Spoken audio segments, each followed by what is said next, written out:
नमस्कार प्रेक्षकांनो, स्टार प्रवाहावरील घरोघरी मातीच्या चुली या मालिकेच्या येणाऱ्या भागात आपण पाहणार आहोत की ऋषिकेशची निर्दोष सुटका झालेली आहे आणि नानासाहेब देखील घरी आलेले आहेत. आणि तेव्हा जानकी ही सुमित्राला बोलते, आई आता तुम्ही रडायचे नाही तर फक्त आनंद उत्सव साजरा करायचा. आणि विशेष म्हणजे तुम्हाला तुमची चूक लक्षात आलेली आहे ना.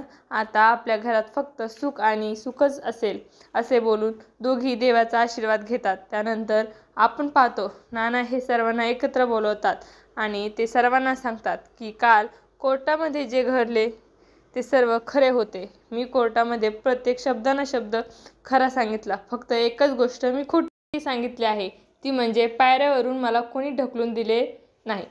मी माझा पाय घसरून पायऱ्यावरून खाली पडलो, परंतु मला कोणी खाली ढकलून दिले मी त्याचे नाव घेतले नाही. आता माझे फक्त त्या व्यक्तीला एकच आव्हान आहे की त्याने स्वतःहून समोर येऊन माझी माफी मागावी.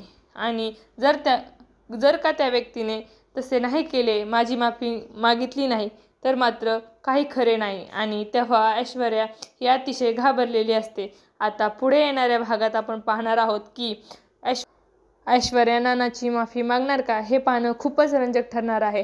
तुम्हाला जर आपला व्हिडिओ आवडला असेल तर चॅनलला लाईक, शेअर आणि सबस्क्राईब करा. धन्यवाद.